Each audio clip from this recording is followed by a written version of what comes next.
Hello friends, पिछले video में हमने दो नंबर का सम निकालना सीखा था प्रिंट फंक्शंस में। आज हम लोग सीखेंगे स्कैनफ क्या होता है और इसका कैसे यूज करते हैं।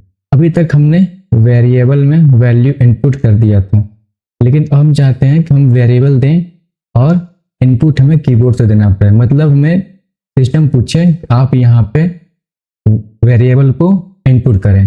तो चलिए स्टार्ट करते हैं, देखते हैं स्कैनफ कैसे इसको यूज करते हैं। आते हैं यहाँ पर हम लोग लिखते हैं इंक्लूड io.h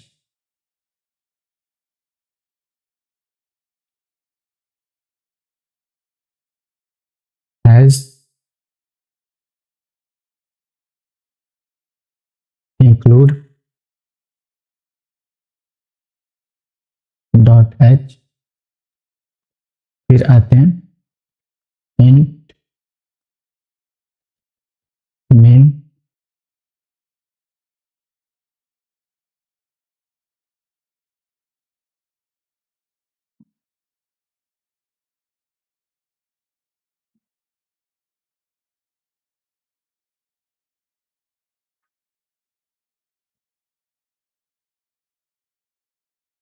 अब सारा प्रोग्राम लोग इसके अंदर लिखेंगे। तो ले लेते हैं एक वेरिएबल हम यहाँ पे int a और दूसरा वेरिएबल ले लेते हैं int b और नेक्स्ट ले लेते हैं हम यहाँ पे सम। तीन वेरिएबल हम यहाँ पे ले लिए। अब इसके अंदर हम वैल्यू पुट नहीं करेंगे, वैल्यू हम यूजर के थ्रू इनपुट कराएंगे। चलिए देखते हैं उसको हम कैसे कराते हैं। तो पहले यहाँ पर हम लिखते हैं प्रिंट f और इसका लिखते हैं इंटर द फर्स्ट नंबर।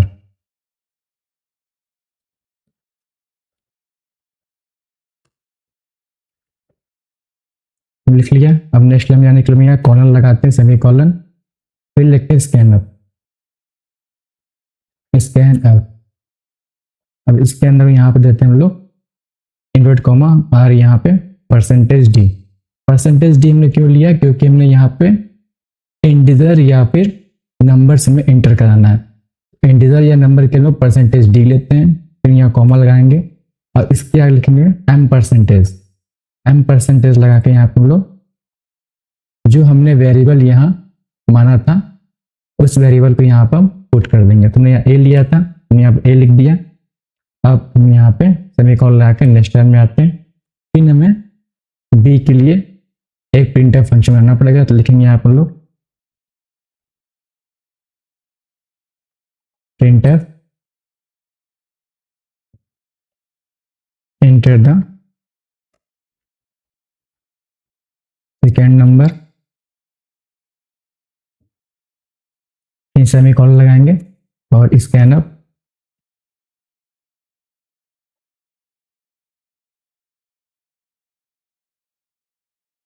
इसके अंदर फिर इनवर्ट कॉमा परसेंटेज डी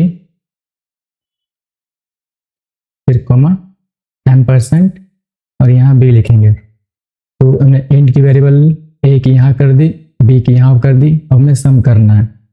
यहाँ आएंगे, लिखेंगे sum equal to A plus B. अब हमें इनका सम निकालना है। तो लिखेंगे यहाँ पर हम लोग printf sum of two number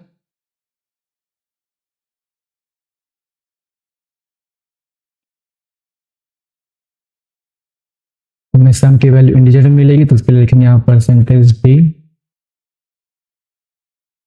फिर यहाँ सम लिख देंगे। Next line return 0। उसके बाद हम प्रोग्राम को बिल्ड करते हैं। यहाँ हमारा सेमीकोलन लग गया। अगेन बिल्ड करते हैं इसको हम लोग, इन रन कराते हैं यहाँ पे हम लोग। देखिए यहाँ पे हमें पूछ रहा है एंटर द फर्स्ट नंबर, तो हमने यहाँ फर्स्ट नंबर दिया। हमने पूछा एंटर सेकेंड नंबर, हमने सेकेंड नंबर दिया और देखिए उनका सम हमें यहाँ पे मिल गया। मतलब इस तरह हम यूजर के द्वारा वेरिएबल की वैल्यू इनपुट करा सकते हैं। उसके उसके लिए हम लोग स्कैन एफ का यूज करना पड़ेगा। पहले क्या था, हम लोग यहाँ पे डायरेक्ट ए इक्वल टू कोई वैल्यू दे देते थे, और हम चाहते हैं नहीं, अब हम यूजर के द्वारा इनपुट कराएं, मतलब कीबोर्ड से यहाँ पे हम वैल्यू को एंटर करें। तो इसके लिए हम लोग स्कैन एफ का यूज करते हैं। और जब नंबर पुट कराना है तो उसके लिए हम %d यूज करेंगे, और आगे आपको m% लगाना पड़ेगा साइन, इसको इनपुट कराने के लिए। अब m% क्या होता है इसको हम लोग आगे समझेंगे, बस इतना जान लीजिए स्कैन एफ के थ्रू इस तरह से हमें लिखना पड़ेगा, तो हमारी वैल्यू यहाँ पे इनपुट होगी और हमें इसका रिजल्ट मिलेगा। ओके,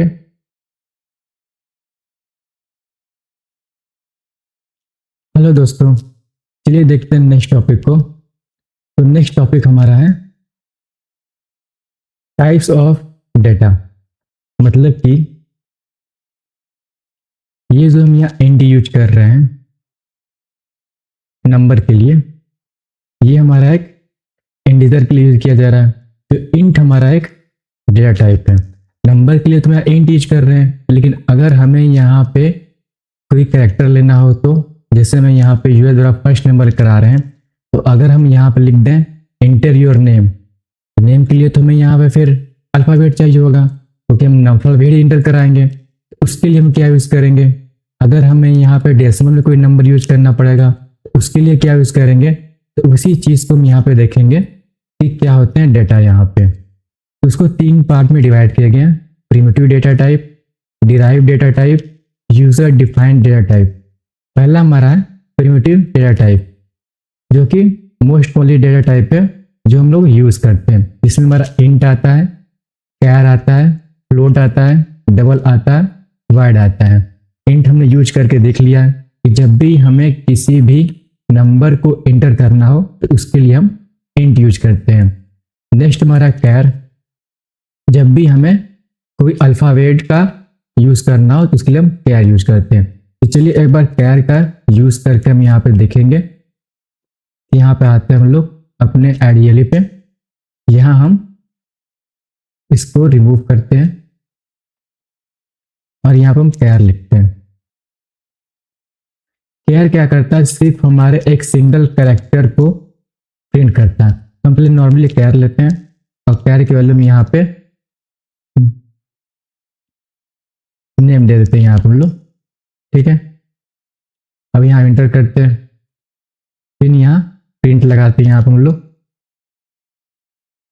प्रिंट एफ और लिखते हैं इंटर योर नेम। ओके, अब यहाँ हम लोग स्कैन एफ का यूज करते हैं।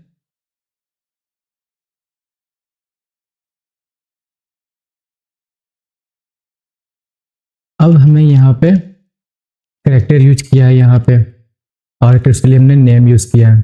अब %d हम लोग यूज करते थे डेसिमल के लिए, यहाँ %d तो हम यूज करेंगे नहीं, यहाँ इसके लिए हम यूज करेंगे %c या फिर s हम लोग यूज करते हैं कैरेक्टर के लिए। तो यहाँ पे c चलिए यूज करते हैं यहाँ पे, और यहाँ कॉमा लगाते हैं। इसके बाद यहाँ पे हम लोग देते हैं नेम %, और साथ में नेम लगाते हैं यहाँ पे सभी कॉलम। नेक्स्ट टाइम पे आते हैं और प्रिंट कराते हैं हम लोग प्रिंटफ, अंदर लिखते हैं माय नेम इज, और यहाँ पे %c और कॉमा यहाँ पे नेम देते हैं यहाँ पे।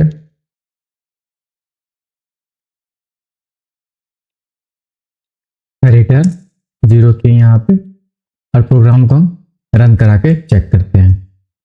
तो चलते हैं यहाँ पे, हम यहाँ पे पूरा हमारा रन हो गया। हमसे यहाँ पे नेम पूछ, हम यहाँ पे नेम दे दिए यहाँ पे मोहित, और यहाँ पे हम एंटर करते हैं। यहाँ शो कर माई नेम इज एम, हमने तो यहाँ पे मोहित लिखा, पर यहाँ पे हमें एम मिला। एम क्यों मिला, चलिए समझते हैं इस चीज को। कैरेक्टर क्या करता है, सिर्फ एक सिंगल अल्फाबेट को प्रिंट करता है, क्योंकि ये सिर्फ सिंगल बाइट को यूज करता है। तो अगर हमें पूरे नेम को प्रिंट कराना है तो यहाँ हमें स्क्वायर ब्रैकेट के अंदर हमें यह बताना पड़ेगा कि हमें कितने कैरेक्टर अंदर प्रिंट कराने हैं। सपोज हमने 10 कैरेक्टर यहाँ दे दिया, तो अब हम इस नेम के अंदर 10 कैरेक्टर को प्रिंट करा सकते हैं। तो चलिए चलते हैं यहाँ पे वापस, इसको अगेन रन कराते हैं। यहाँ पे हमसे नेम पूछा, हम यहाँ नेम देते हैं, अगेन रन कराते हैं। अब माई नेम इज लिख दिया यहाँ पे, मतलब कुछ यहाँ पे गड़बड़ में यहाँ पे लिखा हुआ है। तो चलते हैं यहाँ पे हम लोग।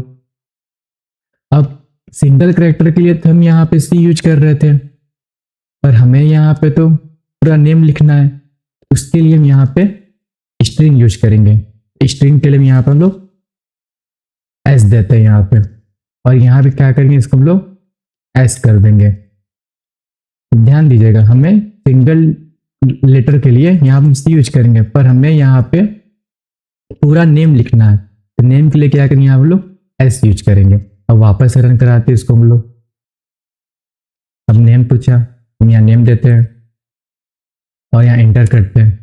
तब देखिए यहाँ पर शो किया माई नेम इज प्रदीप। इस तरह हम लोग कैर का यूज कर सकते हैं। इसी तरह नेक्स्ट हमारा है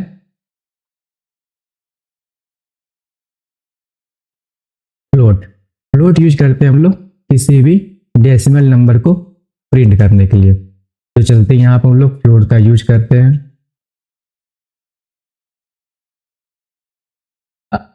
फ्लोट यूज करने के लिए यहाँ पर हम लोग लिखेंगे FLOAT फ्लोट। उसके बाद कोई भी हम यहाँ पे वेरिएबल मान लेते हैं, जैसे मैं num1 यहाँ पे ले लेते हैं।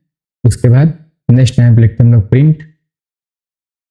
प्रिंटफ अंदर enter the first number. Next time पे आते हैं स्कैनफ।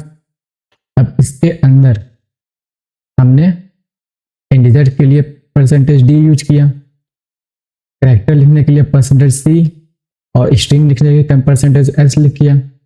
अब यहाँ फ्लोट देना है, तो यहाँ इसके लिए यूज करेंगे %f फ्लोट के लिए। तो यहाँ कॉमा लगाएंगे %, और यहाँ देंगे हम लोग num1।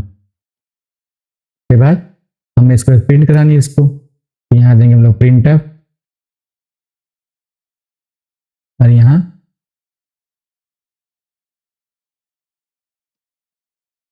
your number is %f,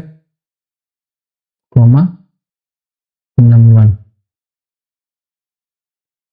और यहाँ रिटर्न 0। इसका प्रोग्राम को रन कराते हैं।